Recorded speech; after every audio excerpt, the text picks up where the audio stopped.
Hey, Yvonne here, succession planning expert, executive coach, and the creator of Succession app.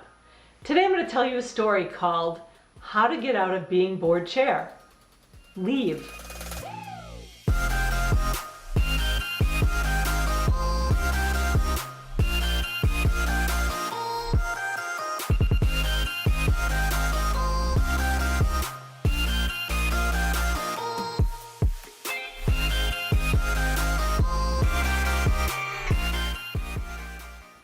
Realizing that they needed to start looking for new board members and that they may be having a lot of board turnover in the near future, what I'll call Until Death Do Us Part, Inc. decided to hire a consultant to help them do board succession planning. Their board consisted of 7 members. 6 of the 7 members were over the age of 70, 3 of whom were over 80. 1 board member was in her 60s. The consultant led them through the process. First of all, what they did was they picked the competencies that they wanted represented on their board of directors. They went through the competencies. Each board member was asked to rate their level of expertise in each of the competencies. Either they didn't have any expertise, they had a basic level, an advanced level, or an expert level.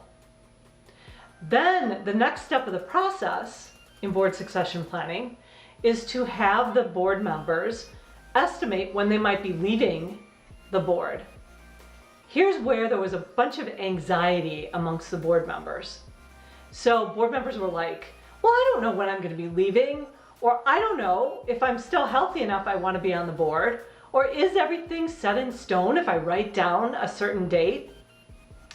After the consultant alleviated their anxiety, then what she did was she showed them a chart which showed when people would be leaving the board and which competencies they would be lacking. Of course, the board was not surprised to see that there's going to be quite a bit of turnover over the next few years. But there was one really big surprise. And that surprise was that the youngest board member said, I'm leaving next year.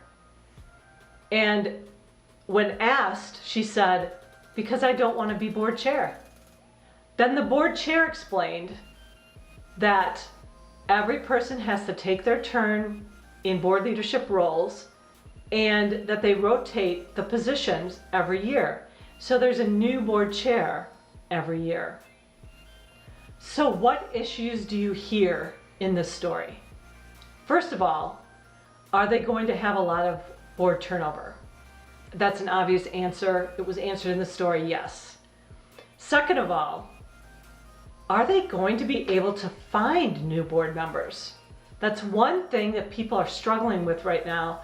They're struggling with finding new employees, but they're also really struggling to find new board members. The third thing is, are they going to be able to find board members that have the competencies that they're looking for on the board? Fourth, are they willing to lose the youngest board member?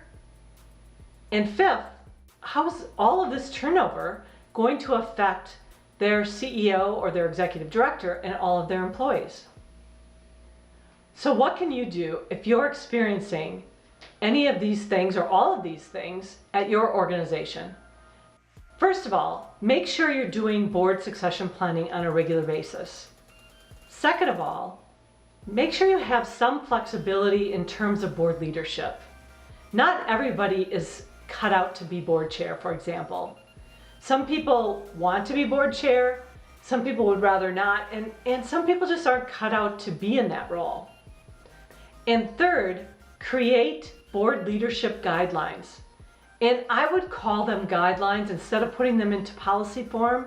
I would call them guidelines so that, let's say you do have something like this organization had, where you do have a rotation every year. Maybe you have it so that people can opt out of being chair. And maybe if they're opting out of being chair, that also limits them from being vice chair. You make up those those guidelines, but they're really guidelines, and you have some flexibility around those.